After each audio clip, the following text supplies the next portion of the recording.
So Hyrule Warriors Age of Calamity has been out for a little while now, and we're all just itching to talk more about it.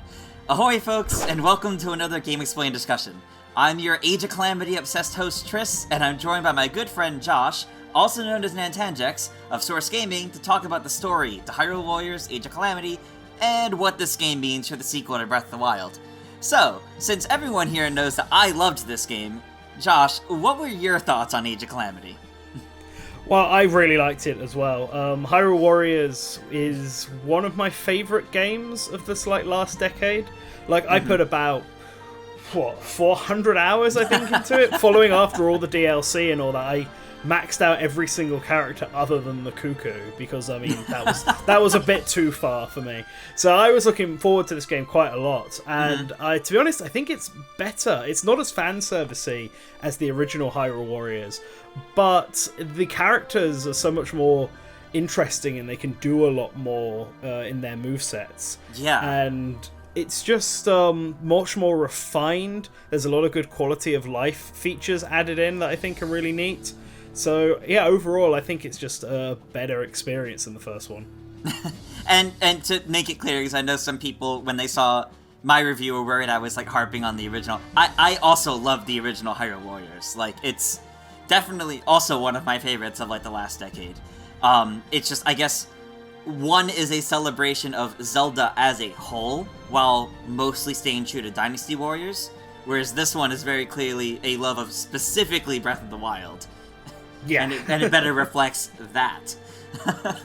Yeah, no, this one is obviously a big celebration of Breath of the Wild. Everything is, not one-to-one identical, because it needs to be refined to fit in the Warriors style, but pretty on point. And everything, of course, comes from Breath of the Wild. I think what's the biggest difference between this one and the first game is that while the first game was this big fan service, let's celebrate everything, this one's trying to be more concise and consistent in the world of Breath of the Wild.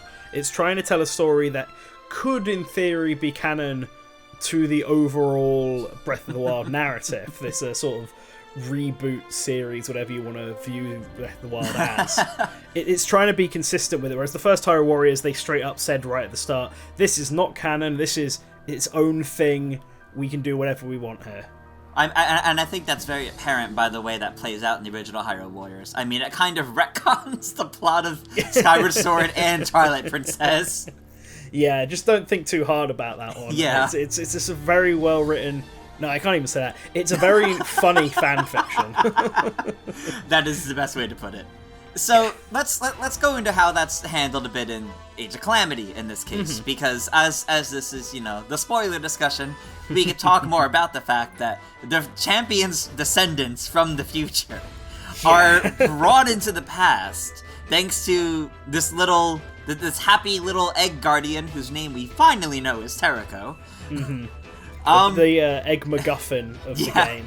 And what I think is, personally at least, what I think is great about it is the way it all plays out. While it still feels very, there you go, there's your little bit of fan service there, it's still believable by Zelda standards. Yeah, it does. It fits in properly to the world of Zelda.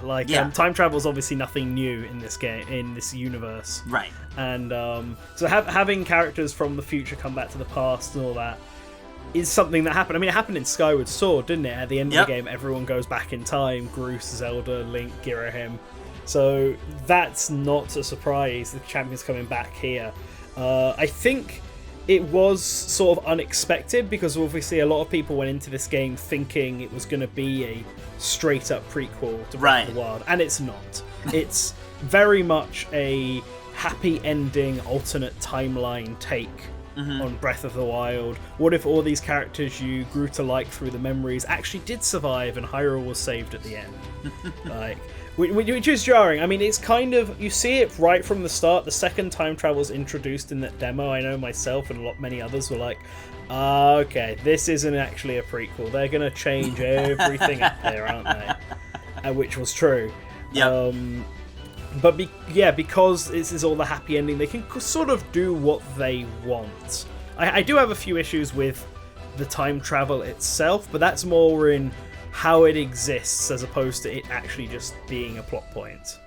So I think that's something quick to go into because I know a bunch of people have started seeing Zelda built Terrako as a child, and then you repress the memories because it's too traumatic. But, how did she build this incredible thing that can time travel? Well, you have to pay attention to when it started to time travel, because it wasn't like she built this thing as a kid and it was zipping around, bringing in people from her future all the time. It was very clearly when she, in Breath of the Wild, went to seal Ganon for 100 years, she technically made her wish to the Triforce of wanting to protect everyone. And that was when it activated and made the time portal.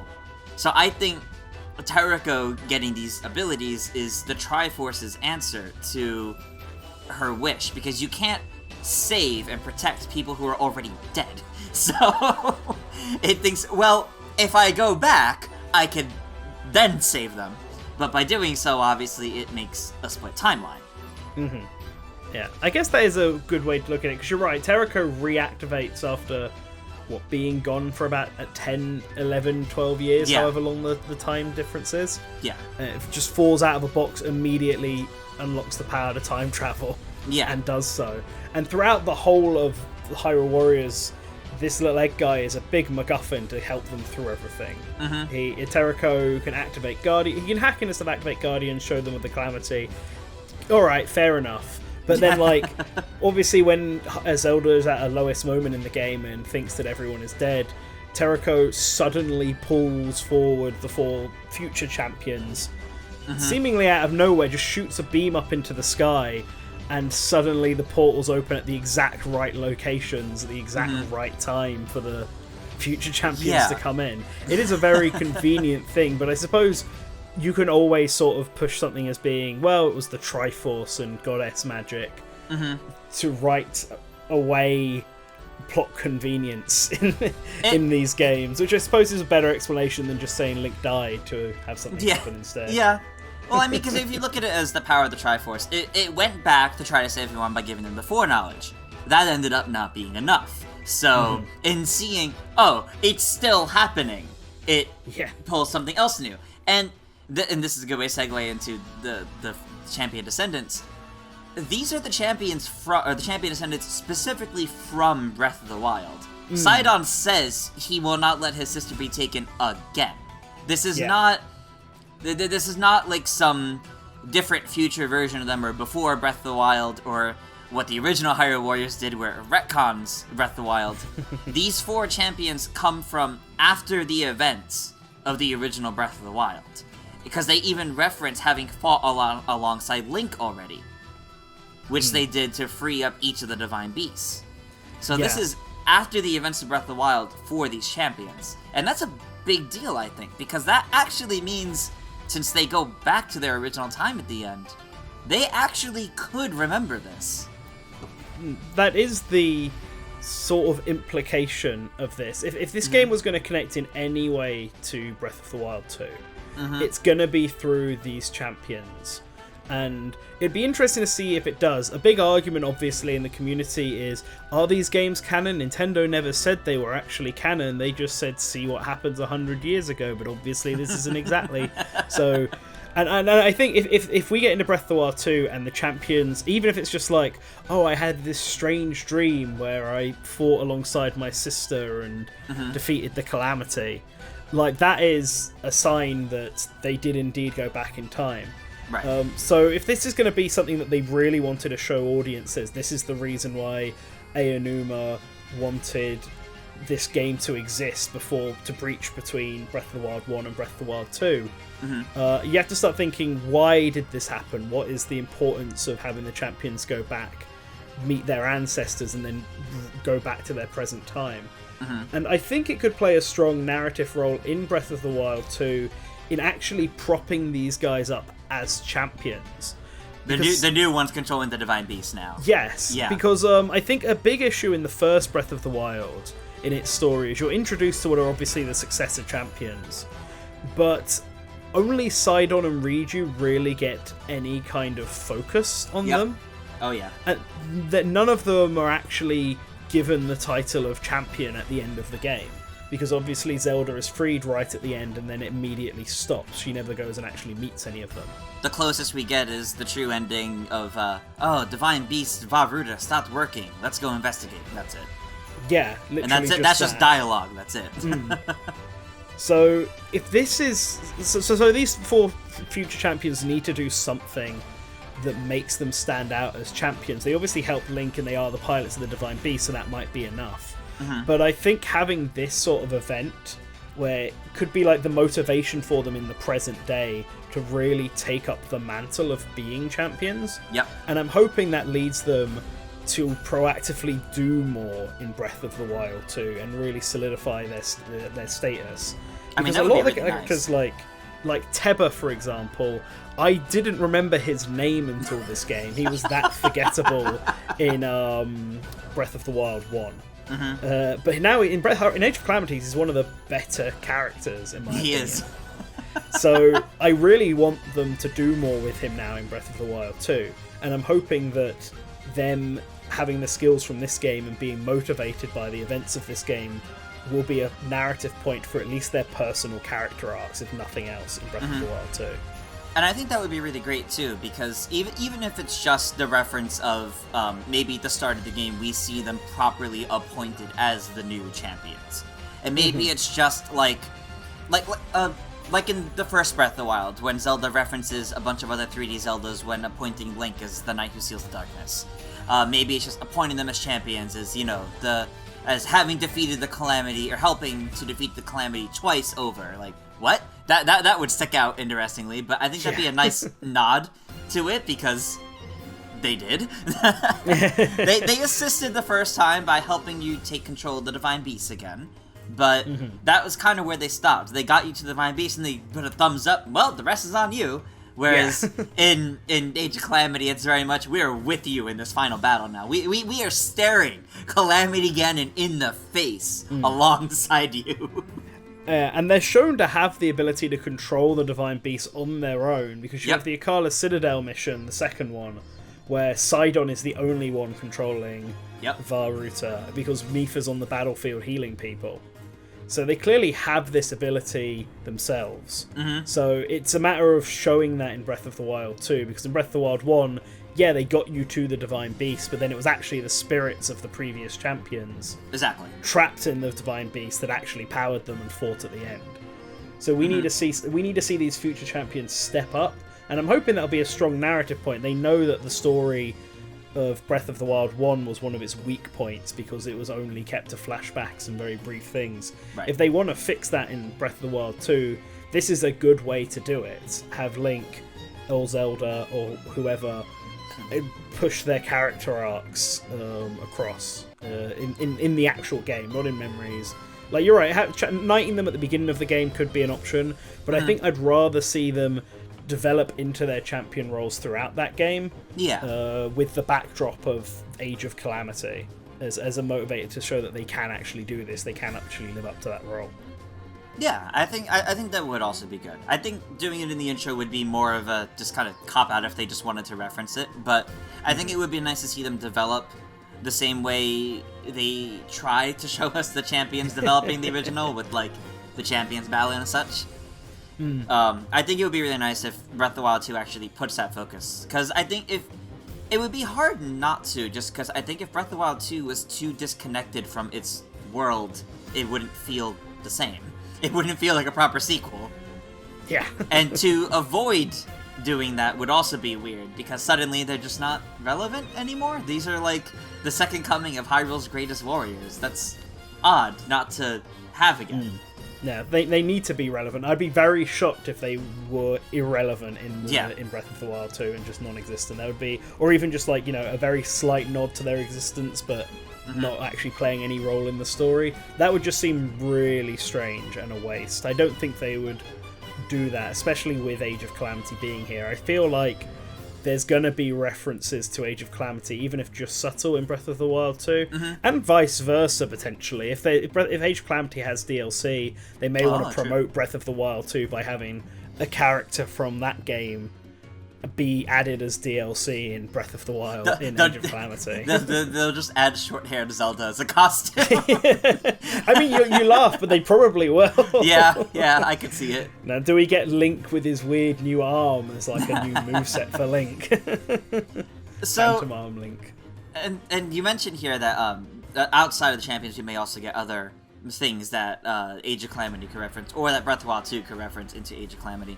And here's another big one, because while we only knew some of the events from 100 years ago in Breath of the Wild, Age of Calamity introduces the second in command to the Yiga clan, being Suga, and also the big villain, Aster, who, as many people have been theorizing, based on context in the game, seems to have been the fortune teller that was referenced in diary entries, and the one who foretold the coming of Calamity Ganon, because he's trying to make it happen.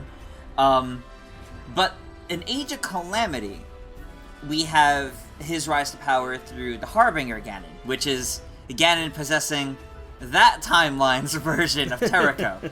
But since in Breath of the Wild, that doesn't happen, where is Aster? And by extension, where is Master Koga's right hand, Suga? Since it seems to be the same Master Koga 100 years later, somehow. And we don't know where Suga is, and we don't know where Aster is. And since the Zelda team did play a big role in developing this game, likely to make sure it doesn't outright contradict things, could they appear in Breath of the Wild 2? Because they could have survived the 100 years. So, I really like Soga, but I have a feeling that in some sort of extra material, like maybe they'll release a new book like Making the New Champions that will cover Breath of the Wild 2. They'll confirm that the Koga in Age of Calamity and the Koga in Breath of the Wild 2 are separate people. Yeah, that's because fair. They've already established that the name Koga is something that's passed on through the generations. The fact that they look the same and act the same, potentially just generational, but in reality just Nintendo referencing the character as they can, because it would be very strange for him to still be alive so long. Because of that, I don't necessarily think Suga will be. Because, I mean, he certainly wouldn't have lived that long unless he's like an old man in Breath of the Wild 2, like how Impa's an old woman, which is, I guess, possible. But I would like him to show up, though, because I actually really like Suga in Age of Calamity. With Aster, however, things are a bit different. They are definitely the same character. I actually looked into this a little bit, compared the kanji used for the fortune teller and the kanji used in Aster's description, or in Age of Calamity in Japanese, and they are the same used.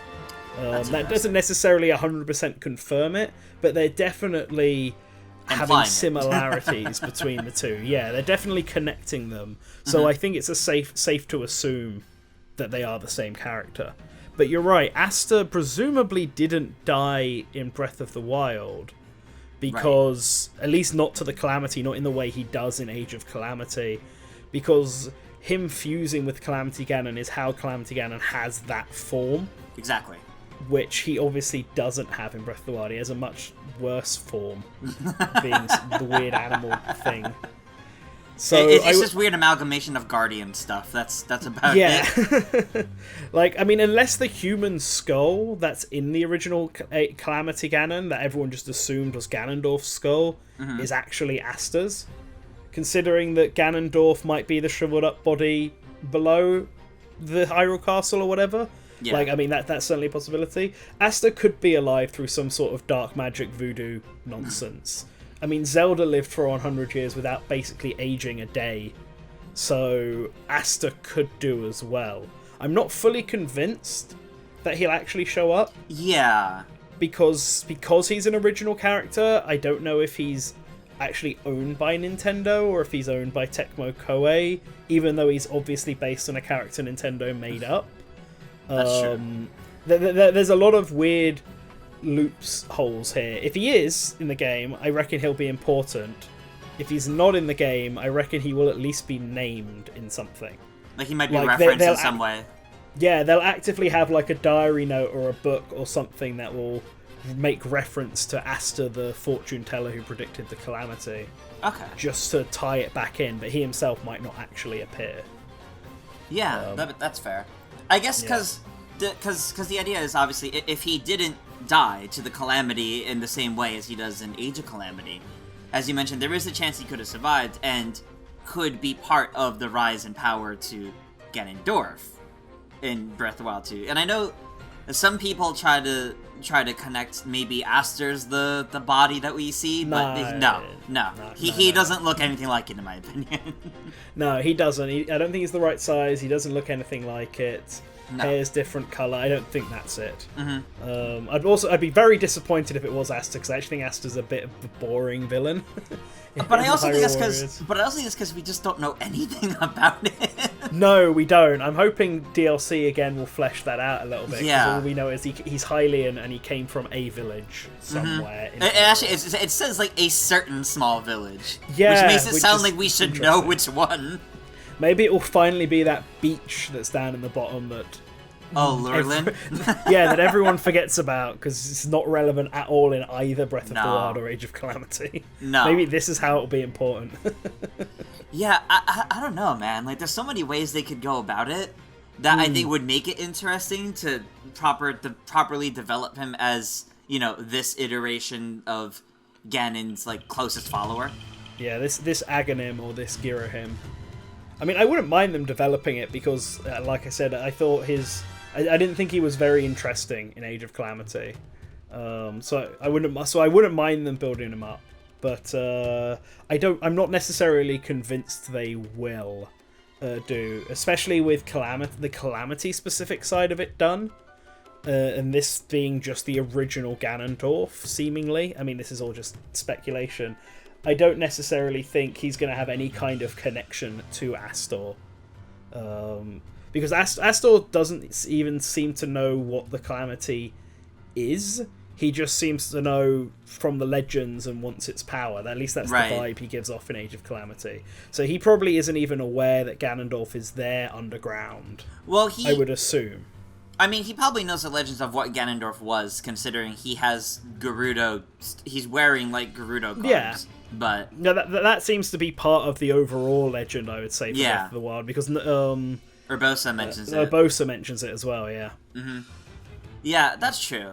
And I guess because making the comparisons, because Alistair's very existence in Age of Calamity makes the Yiga clan basically turn on Calamity Ganon and side with Hylians because they want to avenge their fallen comrades and friends. Mm-hmm. And while I think that's fair, basically the Yiga clan being like, oh my gosh, what have we gotten ourselves into? That's not the case in Breath of the Wild. They'll be fighting you, Link, alongside a Guardian, making it very annoying to run through Hyrule Field. So evidently they did not turn against Ganon in that case. They're still supporting Ganon. So Aster was not there to sacrifice them. Which was really dark, by the way. Yeah, no, you feel bad for the Yiga clan after that. I mean, obviously they're on the villain side, but they're only doing it because the Kingdom of Hyrule sort of betrayed them, I think it was. I think that's what it mentions in the book. Betrayed them like however many years ago, and they're still bitter about it. Basically. But then to just be betrayed again. They're really losing out on this. They're picking the wrong sides every time, it seems. Pretty much. But you bring up a good point with the Yiga clan, and I think this might actually sort of lead into another reason why Asta might probably not appear.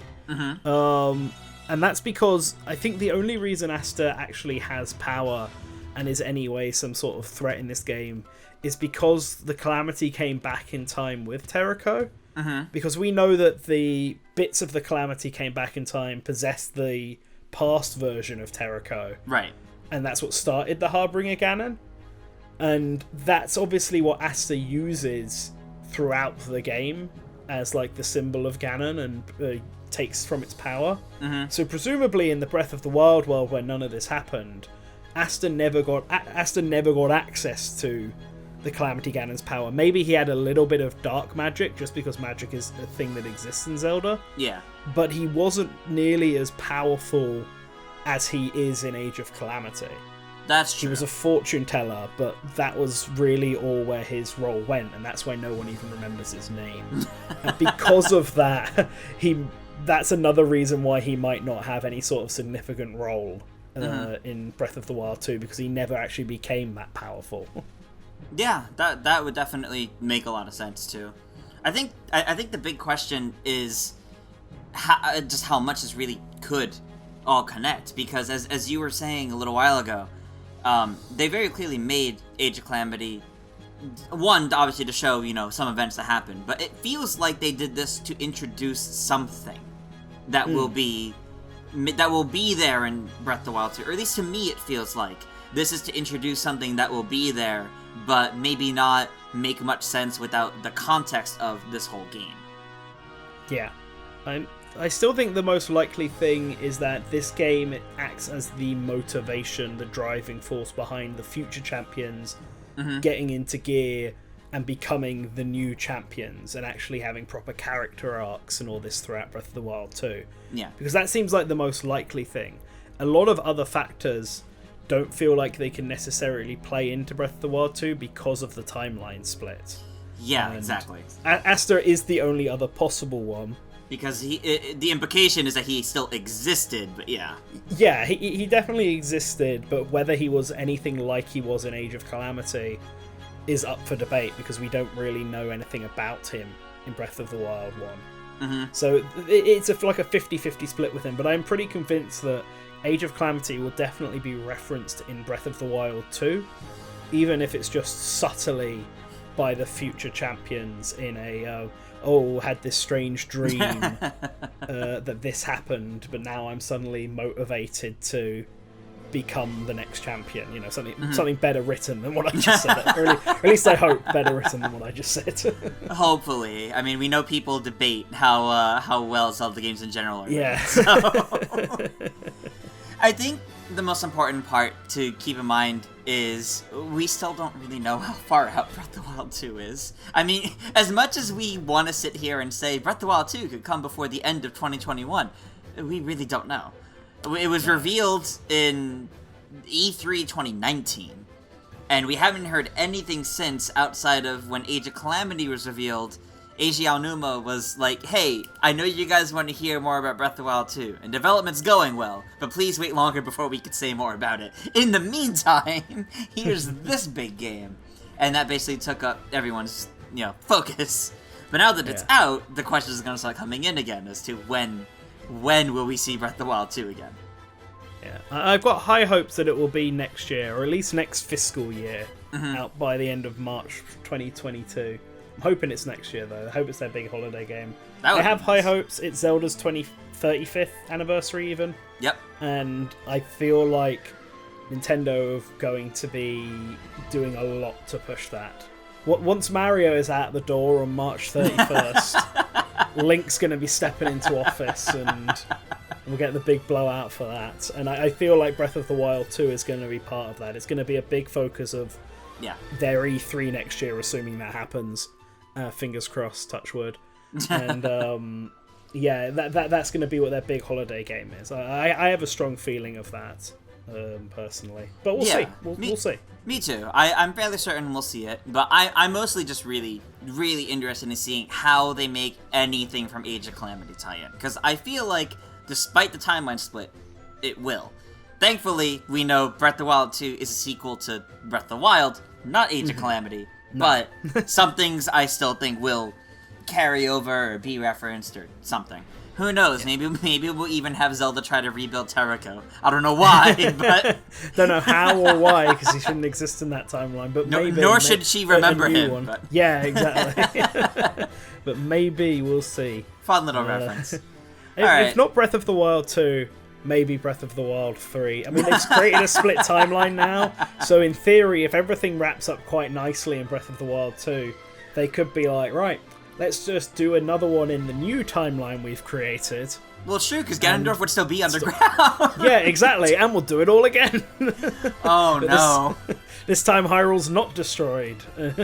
Oh, no. You know, that they totally could do that if it would play They out could differently. totally do that. But I guess we'll have to see how Breath of the Wild 2 plays out for that. Yeah. So, anything else that you think from Age of Calamity should be included or referenced in Breath of the Wild 2? I mean, if the weapons could not break in Breath of the Wild 2 and be as powerful as they are in Age of Calamity, that would be nice. I do wonder if there's anything gameplay-wise that could be carried over. Like, obviously, the weapon durability, but I do wonder if, for example, all the different elemental variants of enemies. Yeah, we had, that like, would be a nice. few of those, but I think it would be really nice to see some of these. God knows I'd be terrified to fight a Malice Lionel in Breath of the Wild too, but that would be really neat. Yeah, no, actually, that would be nice. More enemy variety is something I really hope Breath of the Wild 2 does. Mm-hmm. And the elements are like nice half steps for that, adding an extra twist on the already existing enemies. Yeah. It would actually be kind of nice, just thinking out loud, if the magic rods could actually function as sub-weapons in Breath of the Wild 2 instead of main weapons. Yeah, that would be nice. Yeah, being able to jump between actual, like, a sword, spear, axe, and then the magic, the fire rod, ice rod, lightning rod, as opposed to only being able to have one or the other, could create more interesting combat situations, I feel. Yeah. So if there's anything, I think that would be it. Or give the runes more functionality in Breath of the Wild 2 and let Link just have access to the various different versions of it. Like, have the weird bomb spider that Zelda can summon in Age of Calamity be like an option for Link in Breath of the Wild 2. Or Zelda if she becomes playable. Or Zelda if she becomes playable, yeah. Just let us have the variations of at least the bombs and the Cryosis. The one that Teba has where it spins around like the leaf shield. Give that as like an extra defense that Link can have. Like, or Zelda. That would be another cool thing that Age of Calamity could bring forward to Breath of the Wild 2, I think. Yeah, I definitely agree. I think there's a lot of neat little subtleties in comparison that could carry over that, while they were clearly introduced for Age of Calamity, I think would also work as nice quality of life updates to the Breath of the Wild system. Maybe, who knows, maybe we'll also see Purah slightly older again, just like in Age of Calamity. That's the one thing I'm sure many people are hoping for. Yeah. Maybe when we get the picture of young Impa this time, we'll actually be able to look at it. Yeah, right. Just have it sit in the inventory. Yeah, now that we actually know what Impa looks like when she was young. Alright, well, I think that should wrap things up here. So, Josh, why don't you tell everyone where they can find you at? Yeah, so you can find me primarily on Source Gaming, the YouTube channel, and our Twitter is @allsourcegaming. My personal Twitter is @Mr. Nintendo. So either of those places are great to find us on. We're releasing a lot of cool fact videos. I've been doing a series, at least one video a month, depending on how quickly we can get it done, where we're looking at why characters are being selected for Super Smash Bros. We're currently up to just finish Melee, and Brawl is going to be up next, and people are enjoying that series. It covers cut characters, it covers the actual cast, it explains Echo Fighters, all stuff like that, so give it a watch if you're into Smash. Yeah, well, make sure to include links to find you and Source Gaming such down in the description. But, alrighty, with that, thank you all for watching. Make sure to subscribe to Game Explained for plenty more on the Legend of Zelda series as a whole, Hyrule Warriors Age of Calamity, because I can't stop talking about this game, and other things gaming as well. Until next time, farewell.